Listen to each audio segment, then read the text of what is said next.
Shalom a todos de vuelta. Vamos a estar viendo en esta porción el día de hoy, la porción Vayera, que va desde Éxodo 6.2 a 9.35. Y una porción de la escritura muy interesante que nos empieza a comentar el relato de cuando Yahweh mandó a Moisés a liberar al pueblo de Egipto y empiezan a suceder las plagas allí.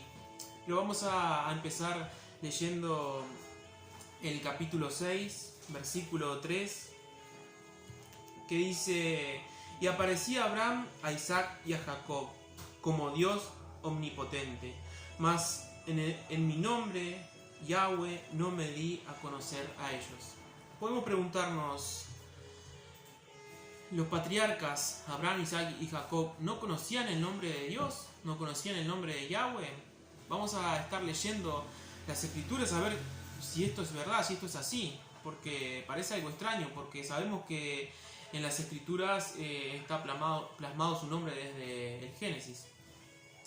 Y en Génesis, vamos a ir al libro de Génesis, capítulo 15,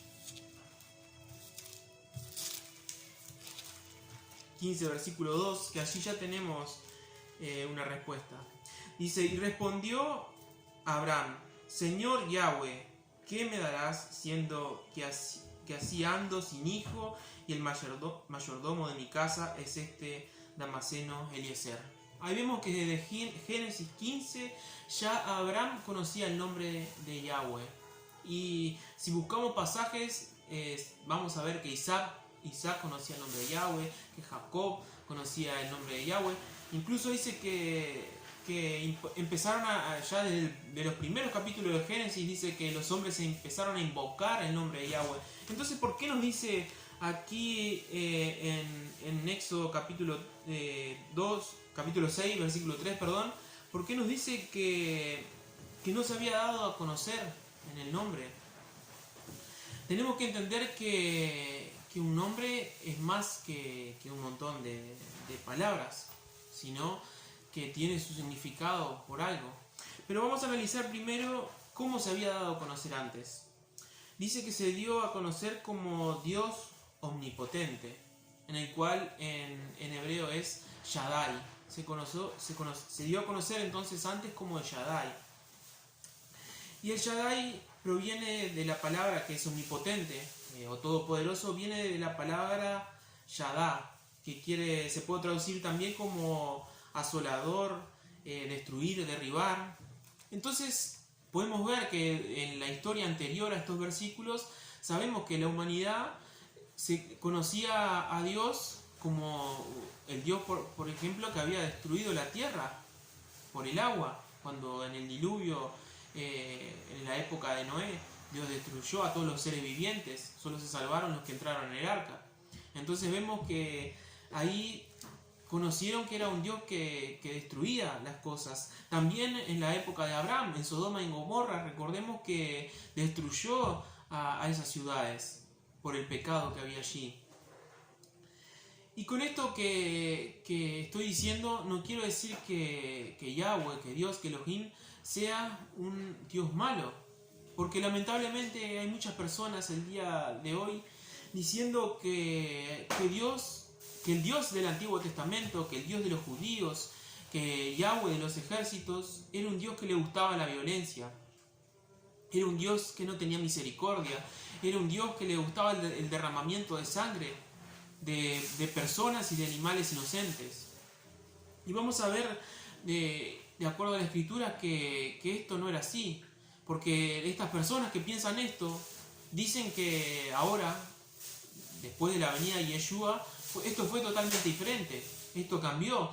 Que Yeshua es puro amor, es pura misericordia, que Él no juzga a las personas, que Él no castiga como castigaba el Dios de Israel o el Dios del Antiguo Testamento. Pero esto sabemos que raya con la locura. Las personas que dicen esto están totalmente equivocadas y la oscuridad que hay en su mente y el desconocimiento de las escrituras hacen que puedan llegar a decir esto. Pero vamos a ver que ahora que las escrituras mismos nos van a decir que este pensamiento, esta doctrina, esto que ha surgido en estos últimos tiempos, desconozco si en tiempos anteriores a lo que estamos viviendo ya se hablaba de esto, supongo que sí, pero en estos últimos tiempos se ve por muchos lugares a personas que afirman esto, que el Dios del Antiguo Testamento era malo y que ahora Yeshua, que Jesús es un Dios bueno y de misericordia y de amor. Pero vamos a ver que estas personas piensan al extremo de que dicen que el Dios del Antiguo Testamento no es el padre de Yeshua, es otro ser. ¿Por qué? Porque según ellos hay un cambio del día a la noche entre el mal llamado Antiguo Testamento y el mal llamado Nuevo Testamento, que uno es pura misericordia, el otro es pura venganza, uno es sangriento, el otro es puro amor. Pero vamos a ver que Yeshua mismo nos dice sobre esto. Vamos al libro de Juan, en el capítulo 5. Porque Yeshua, ustedes saben que si Yeshua creyera o supiera que se estaban diciendo esas cosas, él hubiera hablado y hubiera dicho, bueno, no, está mal en las escrituras esto, está mal aquello, como corrigió a los fariseos y a los escribas muchas veces. Pero dice, vamos a ver lo que dice en Juan 5, 46 y 47. Dice, porque si creyeras a Moisés, me creerías a mí, porque de mí escribió él. Pero si no creéis a sus escritos, ¿cómo creeréis en mis palabras? Aquí cuando Yeshua habla de lo que escribió Moisés, nos está hablando del Pentateuco, de la Torá, de los 5 primeros libros de la Biblia. O sea, que él está afirmando que lo que dice allí es la verdad y que todo eso habla de él. Entonces no puede haber un Dios diferente si él dice aquí que Moisés habló de él, que las escrituras que Moisés escribió, valga la redundancia, hablaban de él. Ahí vemos que él está afirmando esto, que Moisés habló de él, y que si no le creerían a él, a Moisés no le iban a creer a Yeshua.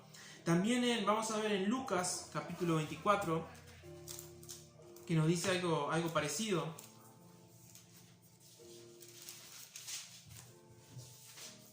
Dice Lucas 24, 25 al 27. Entonces él les dijo, oh insensatos y tardos de corazón para creer todo lo que los profetas han dicho. ¿No era necesario que Cristo padeciera estas cosas y que entrara en su gloria? Y comenzando desde Moisés y siguiendo por los profetas, les declaraba en todas las escrituras lo que de él decían. Amén. Ahí vemos que todas las escrituras, desde Génesis, Apocalipsis, los profetas, los salmos, todo hablaba de Yeshua. Y él nunca salió a decir, no, porque lo que dice en tal libro está mal, el juicio que hubo contra Sodoma o que hubo contra Gomorra estuvo mal, sino que él apoyó todo eso. Entonces aquí vemos que esta falsa doctrina de decir que el Dios de antes era un Dios malo no tiene ningún sustento bíblico. No se puede sostener por ningún versículo, por más que estos detractores de la fe digan lo contrario. Vamos a seguir leyendo porque no termina esto aquí, sino que también en Lucas capítulo 16, versículo 29, un pasaje muy conocido por todos, que habla sobre la parábola del rico y Lázaro. Dice, no vamos a leer toda la parábola porque me supongo que la mayoría la conocerá, pero le voy a decir más o menos para que tengan un contexto. Dice aquí que había un rico y había en la puerta de su casa un pobre que siempre le mendigaba, le pedía, ¿no? Y que cuando murieron, el rico fue, digamos, a lo que las personas le llaman el infierno, y el pobre Lázaro fue al seno de Abraham. Y vemos que se podían comunicar. Allí le invito a que lean todo el capítulo 16, del versículo 19 en adelante, para si no recuerdan esta historia de Lucas. Y vemos que el rico le dice a Lázaro que mandara a alguien a que predicara a sus hermanos para que se convirtieran. ¿Y qué fue lo que le contestó? Aquí en el versículo 29 dice: y Abraham le dijo: a Moisés y a los profetas tienen, óiganlos. Él entonces, el rico, dijo: no, padre Abraham, pero si alguno fuere a ellos de entre los muertos, se arrepentirán. Mas Abraham le dijo: si no oyeron a Moisés y a los profetas, tampoco se persuadirán, aunque alguno se levantare de los muertos. Amén. Muchas veces eso pasa con el pueblo judío, que los profetas le hablaron y Moisés le habla desde la Torá, pero ellos no creen en Yeshua, no creyeron en Yeshua, y por más que se levantó de los muertos tampoco le creyeron. Amén. Entonces vemos que Yeshua en todo momento apoyó el Antiguo Testamento, digamos. Yeshua siempre apoyó las palabras. ¿Por qué las apoyó? Porque él mismo fue que inspiró para que Moisés las escribiera. Amén. Entonces una de las cosas que estas personas dicen, que tienen esta doctrina tan errada, se basan en el diluvio y en Sodoma y Gomorra, para decir que el Dios de antes era un Dios malo, un Dios que castigaba, un Dios intolerante, un Dios sin misericordia. Entonces, y que el Dios de ahora, que Yeshua, vamos a decir, es totalmente diferente. Entonces vamos a ver primero qué Yeshua nos dice acerca del diluvio. Vamos a Mateo 24:37, que nos habla allí de esto. 24:37. Mateo 24:37 dice: mas como en los días de Noé, así será la venida del Hijo del Hombre. Porque en los días antes del diluvio estaban comiendo y bebiendo y casándose y dando el casamiento hasta el día que Noé entró en el arca. Ahí vemos que Yeshua no dijo nada en contra del diluvio. No salió a decir: no, porque no fue mi padre el que mandó el diluvio, como muchas personas piensan que siguen esta doctrina. No salió a decir: no, porque eso que pasó fue hecho por un ser malvado. No, sino que él dijo que cuando sea su venida los días van a ser iguales. O sea que lo tomó como referencia a eso que pasó en el diluvio, lo tomó como referencia para su venida también. Y ahora vamos a ver también lo que dicen que Dios es un Dios malo por lo que pasó en Sodoma y Gomorra. Y eso está en Mateo capítulo 11, versículo 20 al 27 vamos a leer.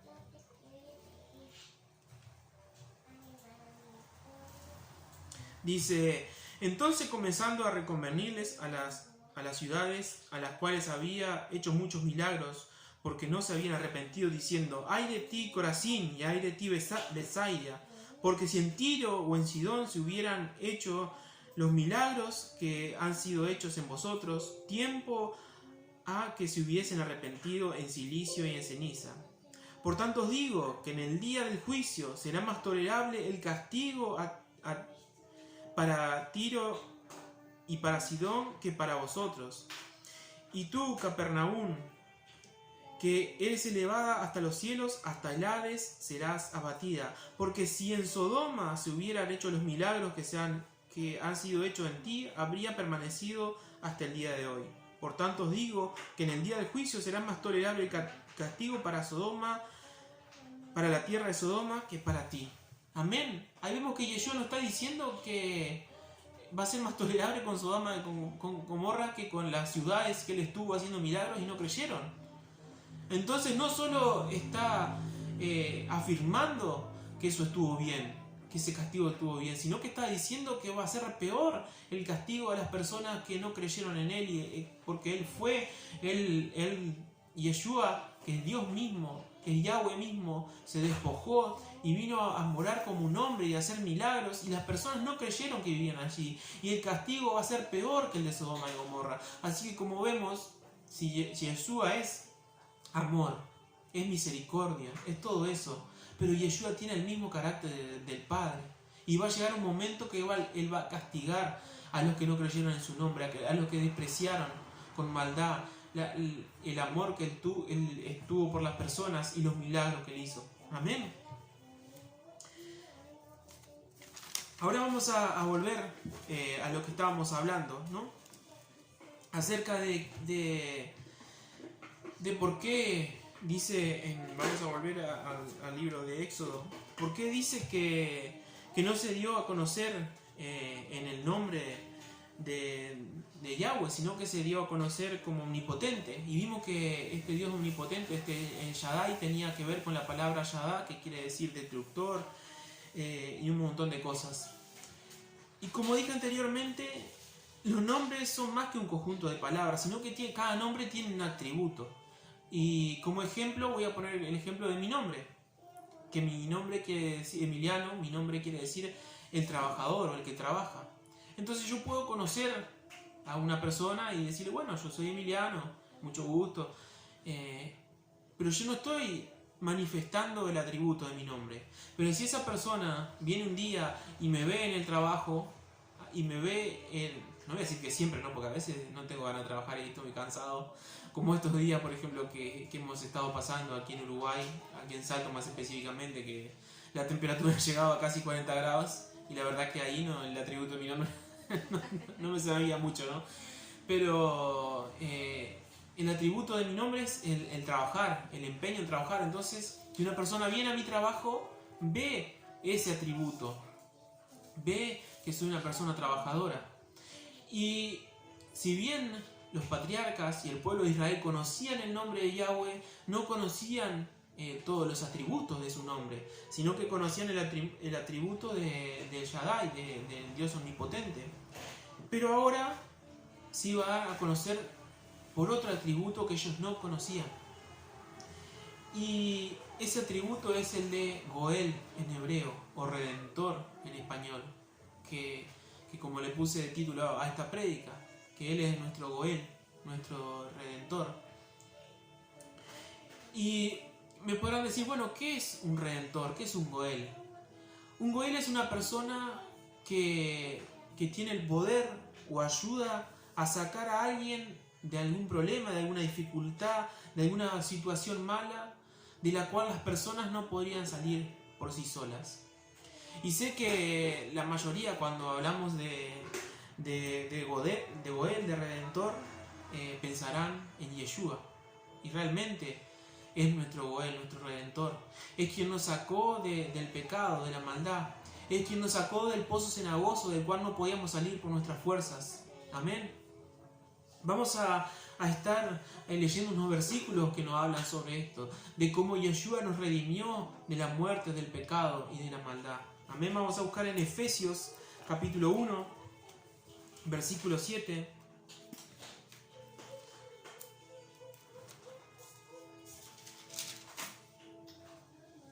Dice, en quien tenemos redención por su sangre, el perdón de pecados según las riquezas de su gracia. Amén. Ahí vemos que Yeshua es nuestro Goel, es nuestro Redentor. Así que en estos pasajes que estamos viendo en el libro de Éxodo capítulo 6, hay una clara referencia a Yeshua, que en su momento fue el Goel, el Redentor del pueblo de Israel, del pueblo de Egipto, que representa al mundo, y que hoy en día es el Goel, el Redentor de toda la humanidad, de todas las personas que se acercan a Él y creen en su muerte y en su resurrección, y creen que Yeshua es Dios mismo, pueden obtener el perdón de pecados. También vamos a ver en Primera de Pedro que nos dice sobre esto. Primera de Pedro 1.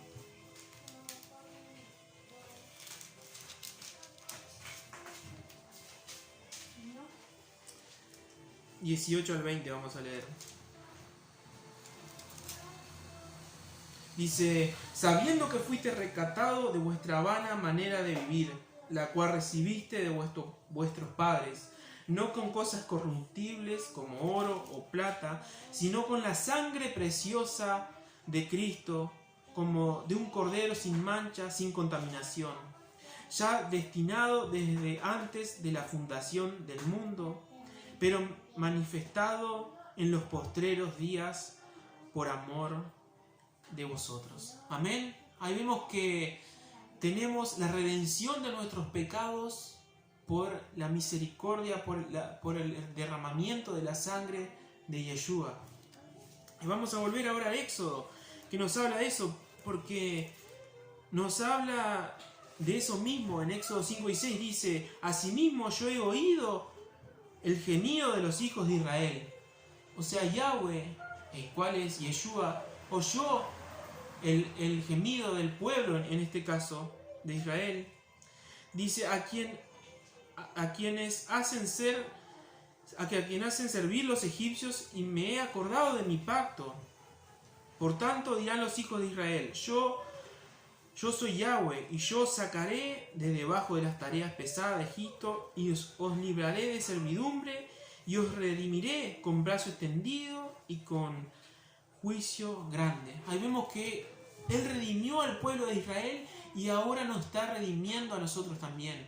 Y también, ¿de qué nos redime? Del pecado, y nos redime de Egipto, del mundo, de la maldad. Amén. También vemos como en los versículos siguientes dice, y os tomaré por pueblo mío, y seré vuestro Dios, y vosotros sabréis que yo soy Yahweh vuestro Dios, que os saco de debajo de las tareas pesadas de Egipto. Ahí vemos que Él dice que seremos su pueblo.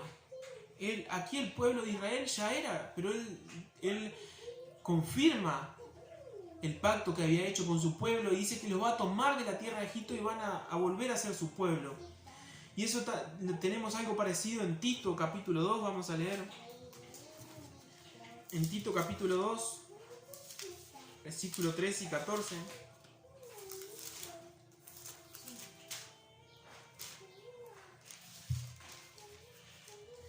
Dice, aguardando la esperanza bienaventurada y la manifestación gloriosa de nuestro gran Dios y Salvador Jesucristo, quien se dio a sí mismo por nosotros para redimirnos de toda iniquidad, purificando para sí un pueblo propio celoso de buenas obras. Amén. Ahí vemos que al igual que en Éxodo, en el versículo 7 dice que los tomaré como pueblo. Y aquí en Tito dice que Él redimirá un pueblo para que sea un pueblo limpio y tenga buenas obras. Amén. Esas buenas obras que habla aquí sabemos que son el cumplimiento de sus mandamientos. Amén. Y dice versículo 8. Y os meteré en la tierra por la cual alcé mi mano jurando que la daría a Abraham, a Isaac y a Jacob, y yo os la daré por heredad, yo Yahweh. Amén. Vemos que hay una tierra prometida allí que Él le dice al pueblo que los va a meter. Y también a nosotros hay una tierra prometida para nosotros, lo que vivimos en los postreros tiempos, en el cual Él dice que nos va a meter. Y también ahí está cerca allí en segunda de Pedro ahora, no en primera. En segunda de Pedro capítulo 3, versículo 3 y 14, dice, pero nosotros esperamos según sus promesas, cielos nuevos y tierra nueva, en las cuales morará la justicia. Amén.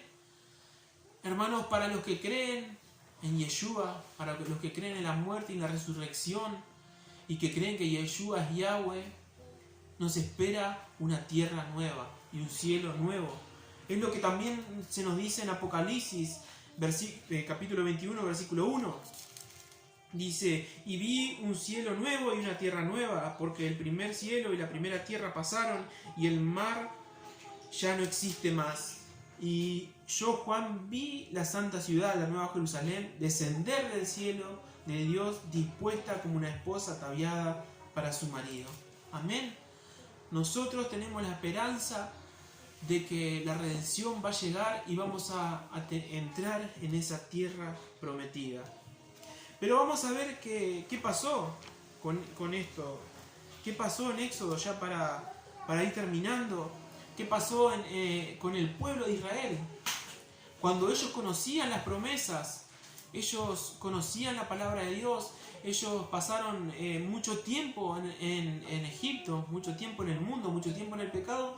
Vamos a ver cómo lo tomaron, porque dice que Yahweh fue y habló, o sea,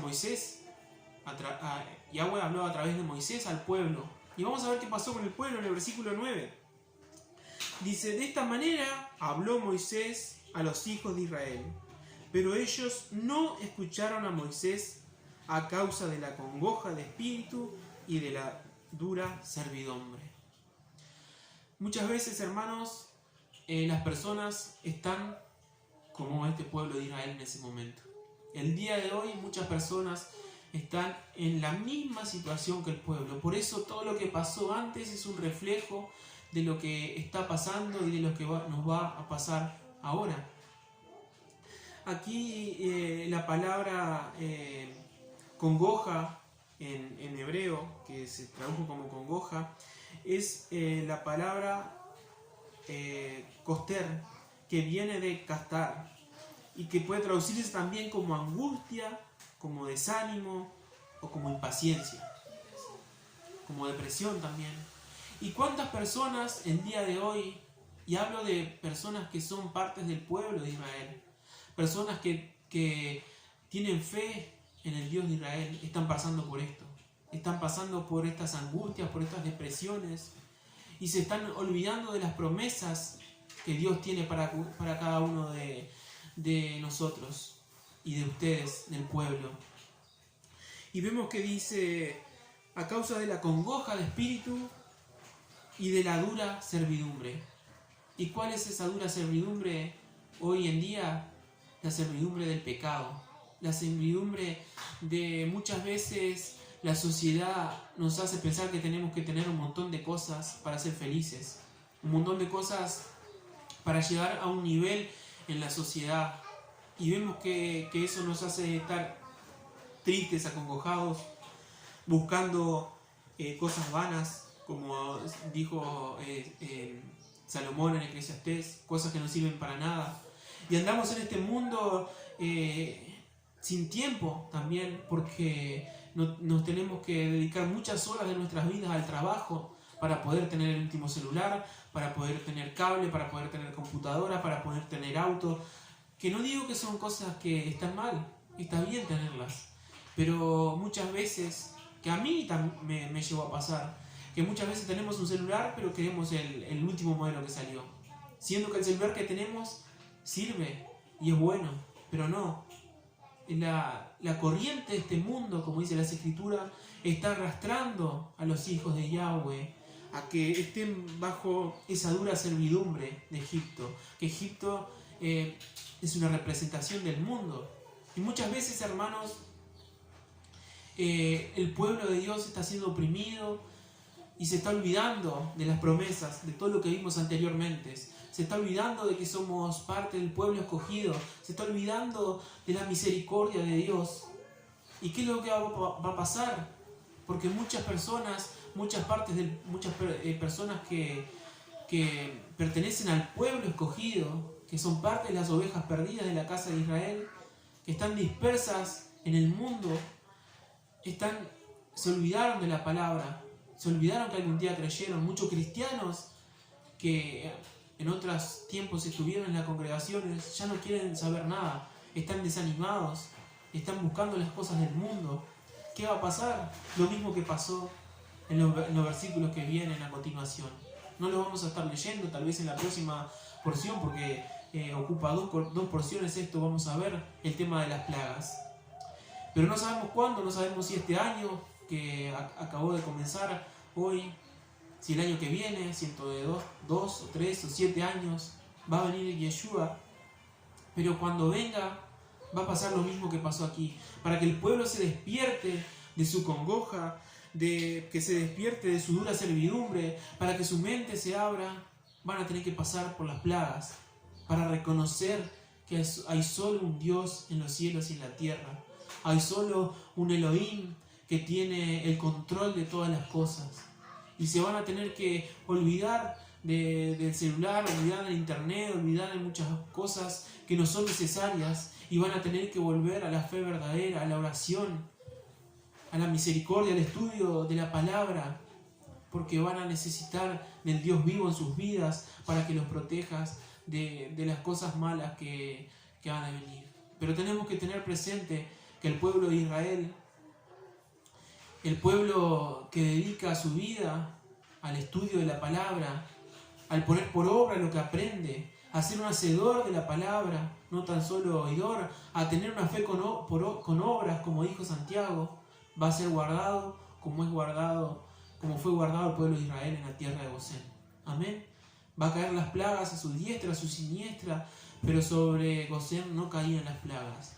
Así que, hermanos, les invito a que podamos poner nuestra mirada en nuestro Goel, en nuestro Redentor. Y si es que estamos pasando por una dura servidumbre, si es que estamos pasando por ese afán, por esa congoja, podamos pedirle a nuestro Goel, a nuestro Redentor, Yeshua, que nos saque de allí.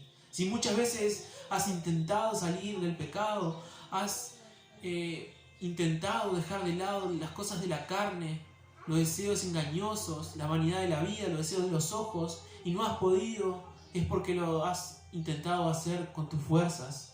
Pero si le pides a nuestro Redentor, que como dije hace un momento, es quien saca a una persona de un lugar malo que no puede, Él va a sacarte de allí.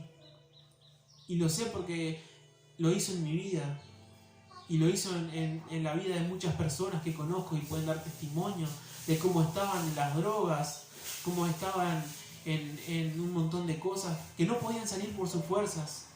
Pero Yeshua, nuestro Goel, nuestro Redentor, le dieron fuerzas y pudieron salir de allí. Así que espero que sea de bendición estas palabras, hermanos, y que les sirva para sus vidas. Shabbat Shalom.